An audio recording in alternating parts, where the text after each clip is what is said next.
My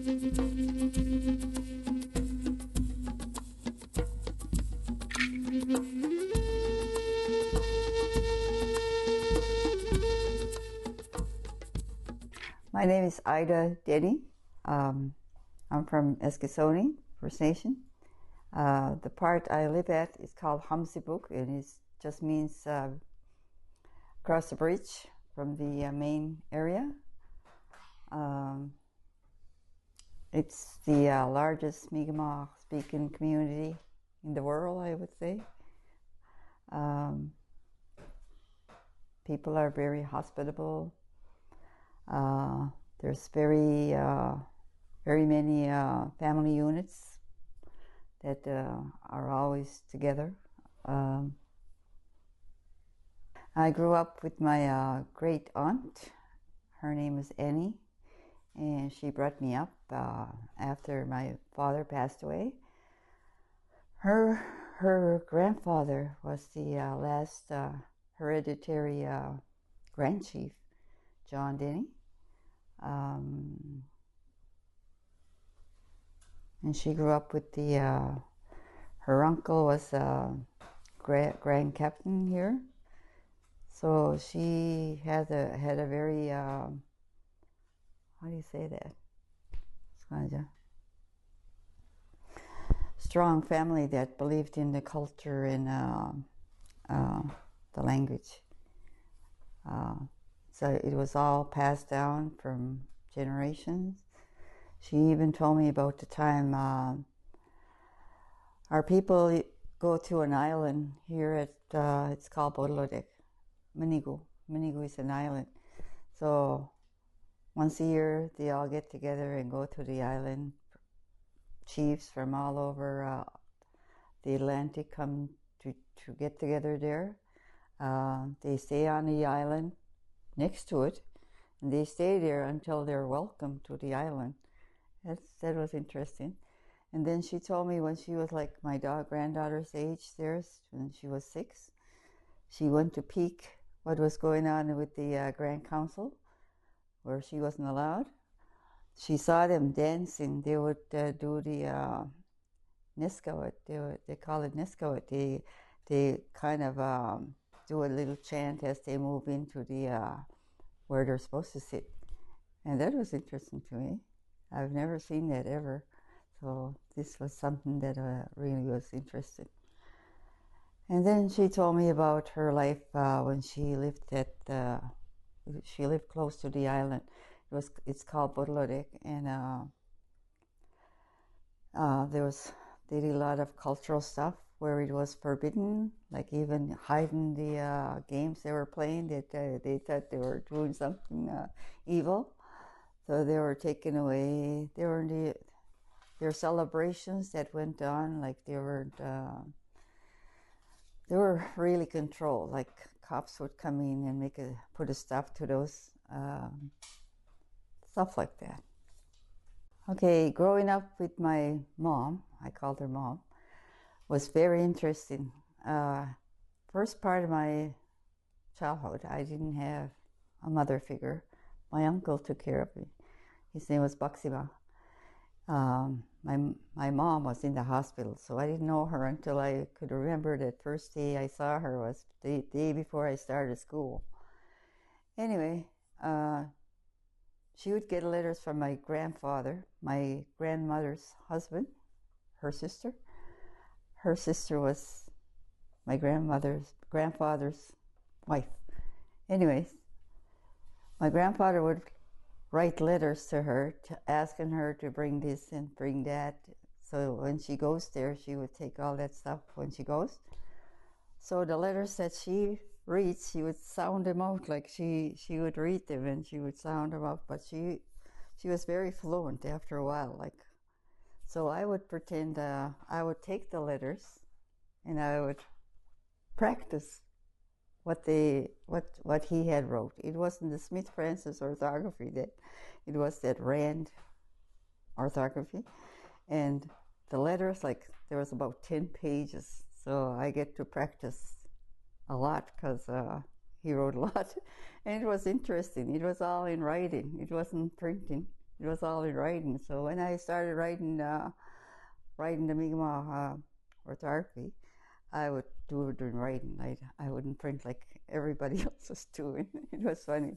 Like everybody would say, "Oh, you're doing it writing," and everybody else was printing. Anyway, I got it from them, even though it was a different writing style. And I always was amazed how she could read all that when it was like French writing. Um, but if you were taught in school, I guess you would know. But they didn't go to school up to grade whatever. They stopped usually at grade 3 or grade 5. That's all they needed. My mom, soon as we were taught English, she stopped speaking English. If somebody like you came to the door that spoke English, we were, we were there to figure out what you were saying. And we weren't fluent in the beginning. We just were like you in your language, like you said, learning bits and pieces, but we sort of understood. My first time going to school was scary. Oh my God, it was like being immersed in a different language that we don't hear around the neighborhood at all. Only time I heard it was when my sister came from school. She was singing these songs that I didn't understand. And I was excited for me to go to school. But when it was my time, I noticed my sister didn't want to go with me to school, only to find out that they weren't treated good. And I was scared. I didn't understand a thing. My mom told me to say yes, say no, and then he didn't even tell me what they were. But anyway, she said to say, "May I leave the room?" And I didn't know what that was for. I didn't know there was toilets. We used outhouses. So anyway, I learned all that in a short time. Most of my classmates didn't catch on at all, even with the schooling. They didn't catch on at all. I picked it up somehow very easily. I don't know how, but I guess repetition. So when my children were about to start school, my own children didn't speak. Well, I only had one. She didn't speak English, or didn't really understand it, just a little bit, same as I went to school, I guess. So that was when I decided to go back to school and be one of the teachers. Like I can do what they were doing. So that's where I found my interest when my daughters went to school. When my daughter went to school, she didn't really understand much English going to school. I think when she was like 2, I was on the first school board of Eskisoni. So all these things I heard could happen. Like we could have our own immersion school eventually in our community.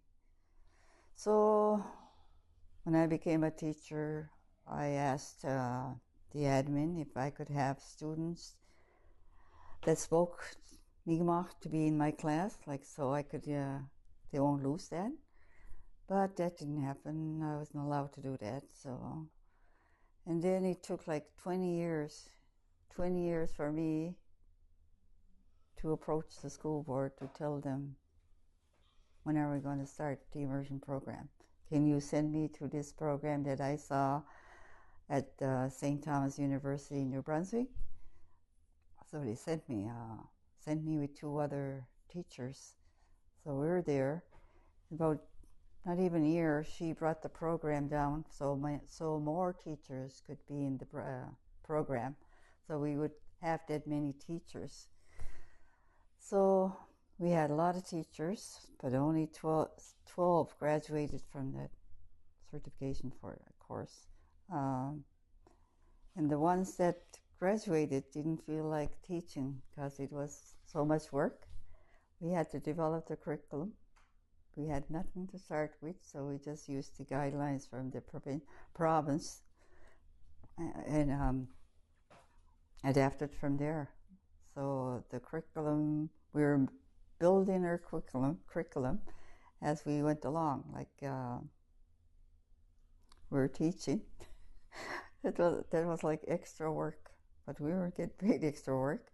We had Friday afternoons off. That was something, but it was a lot of work. Like the provincial curriculum was made by teachers that had PhDs, and a group of them where we were only like two, and then four. So we were fortunate one time we had a fire in the schools, so everybody got to help me. I am now retired, and I really didn't want to retire. It's just that I wanted to make room for the younger teachers that didn't have jobs. I value the language while we still have it in our community.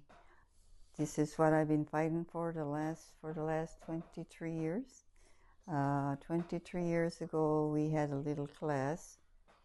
We ended up having 2 classes of kindergartens because there was that much interest. But then we started to lose some students in thinking that they're not going to learn English. They were worried about that. But this is something that I value. My children speak it. My elders speak it.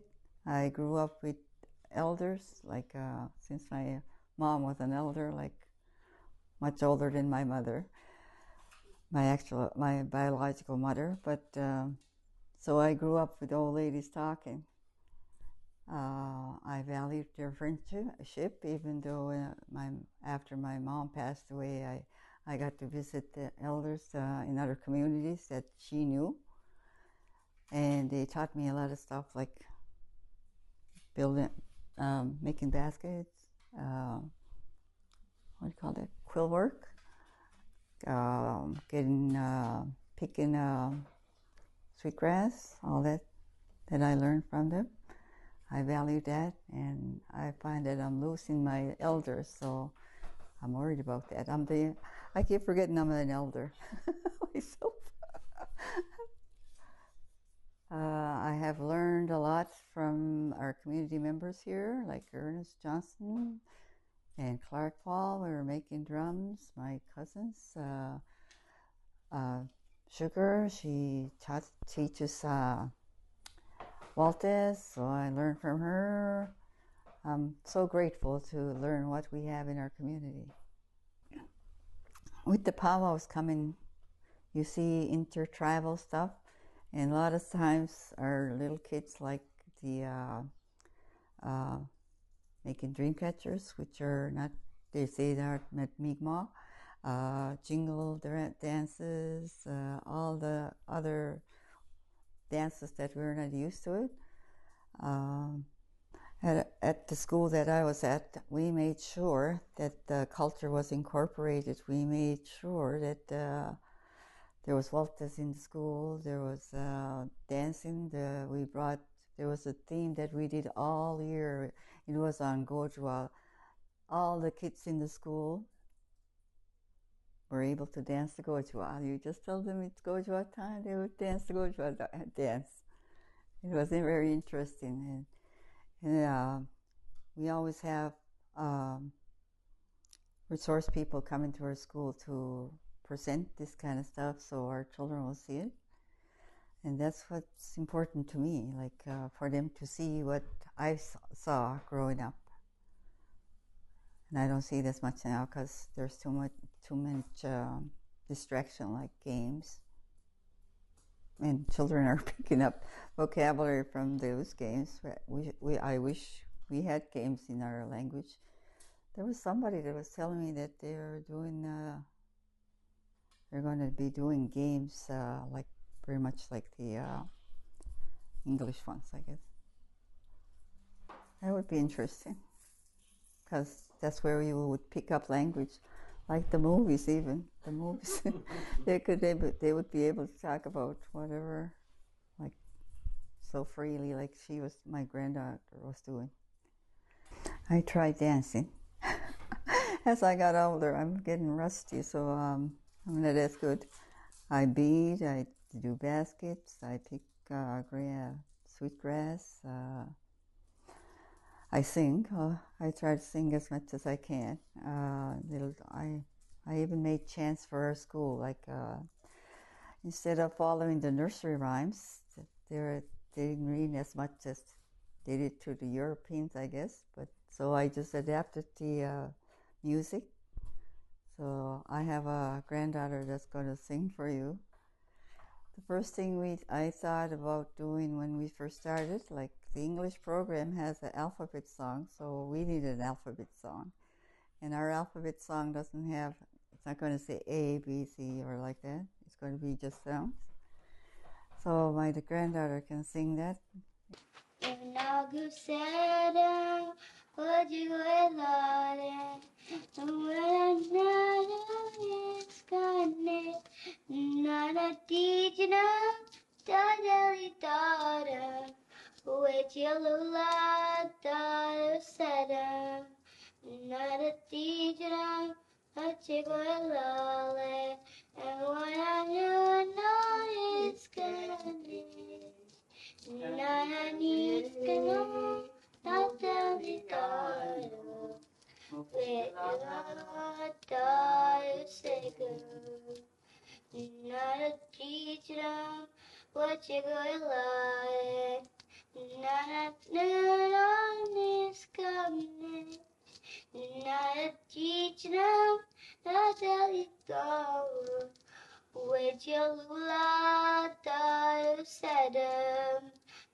Well done. It's mostly singing that I do. I can do a few steps in dancing. I like to drum, use the drum when I'm singing. I could teach beading to little ones. I've taught them how to start baskets. We made peacats for little girls, the traditional peacats that old ladies used to wear, but modernized with bright colors. Talking sticks, we made talking sticks. I had the opportunity to teach in a migrant school in the States. So I was teaching different children. Wasn't all Mi'kmaq. It was like not Mohawk, holistic, Mi'kmaq, French, English, and children from Mexico. I was teaching them our legends, and they were all amazed. And the children that came back year after year, like they remembered all the words that we taught them. And I said, "Oh, how can that happen?" It was interesting for me to learn that. So I tried my best. Beadwork. We made bracelets with children and anything I could think of that kept them going, kept their interest. I mean. I would like them not to wait any longer. Like they were always worried about the money part, to be getting money to fund their schools or something, but it could happen at no cost. Like just happen and do it. What I like to accomplish is for my grandchildren and more, maybe great-grandchildren in the future, for them to realize that this language and our culture is important, and there is a need for them to know. Our Mi'kmaq language is being recognized by the province to be the original language of Nova Scotia. I don't know when you crossed the causeway. Do you remember that? It said Chilasi. It says welcome in Mi'kmaq now. So that's something that's starting. The signs here say Nakasi, and I'm hoping to see more. We had more signs here in the community that were written in Mi'kmaq, but the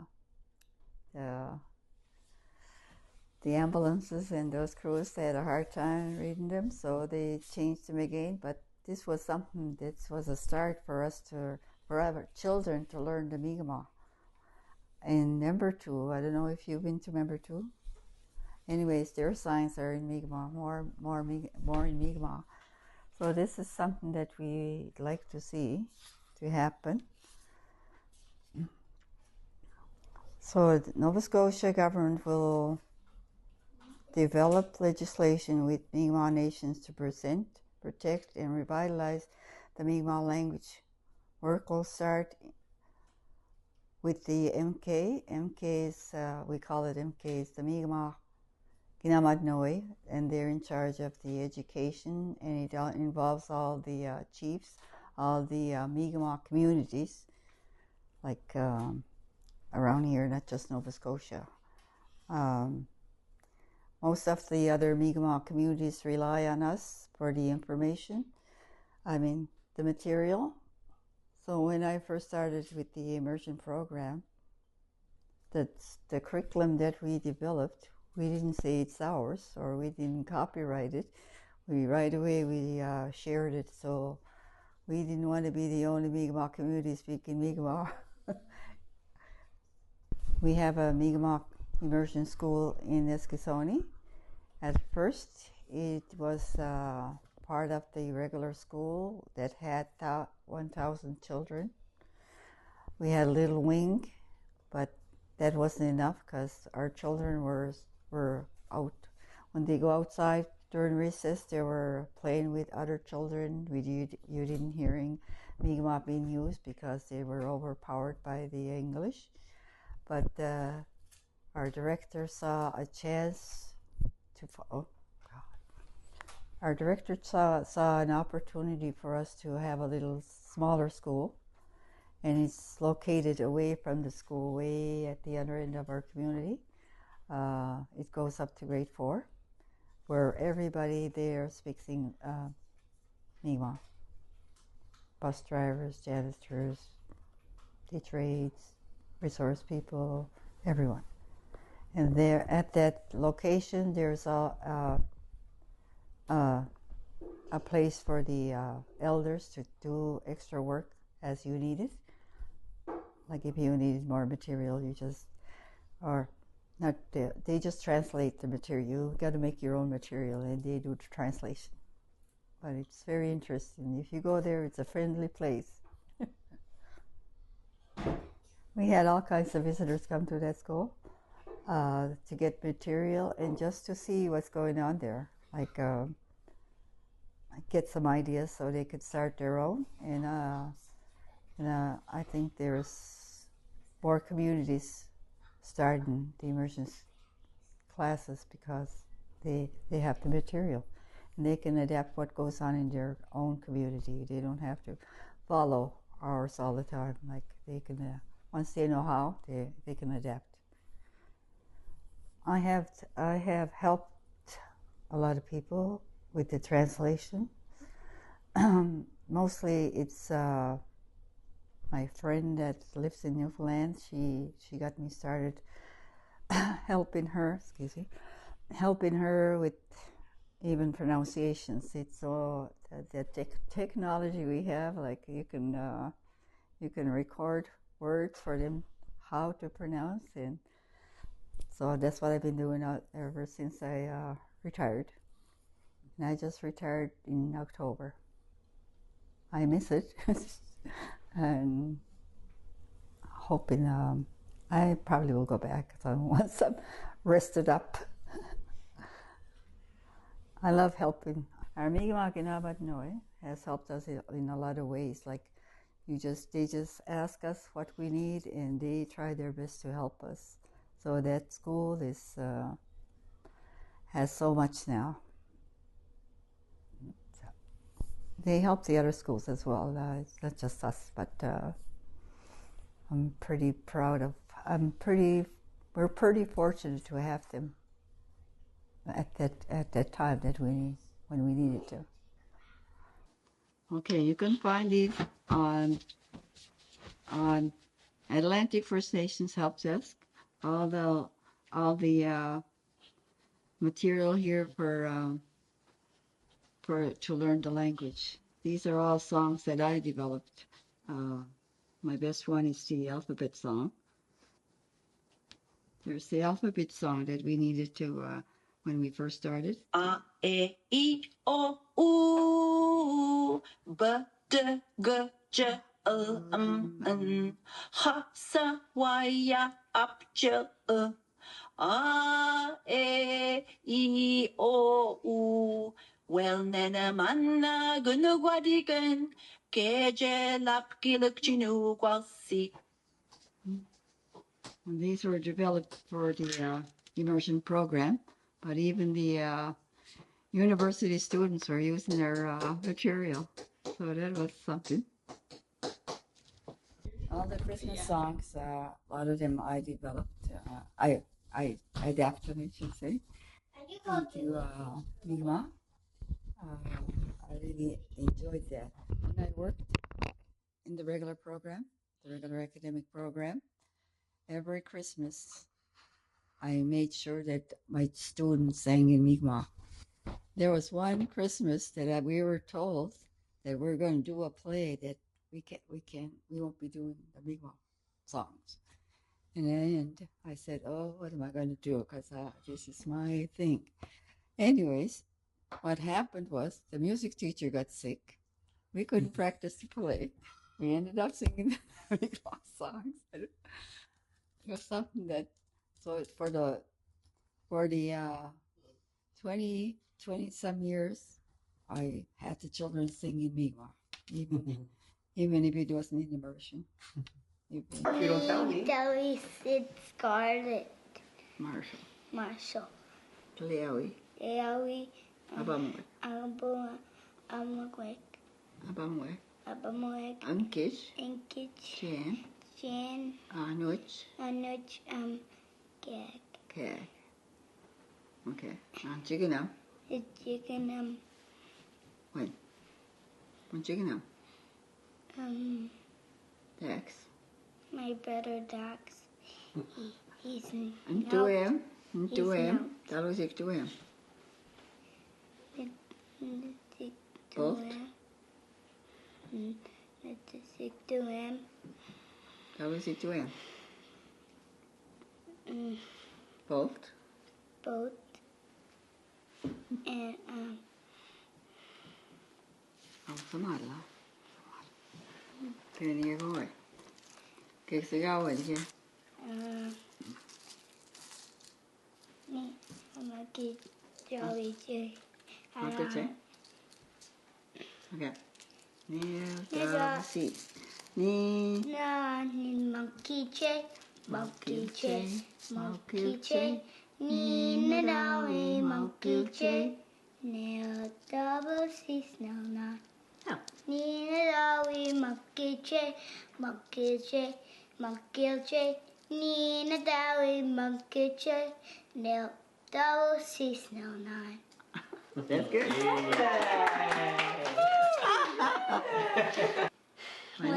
My name is Scarlett, and I was born on fall, and I'm a fall baby. And my favorite time of year is summer. And my mom is Jen, and my dad is Cat, and my baby brother is Dax, and my dog is Boat. That's what she said. And there you are.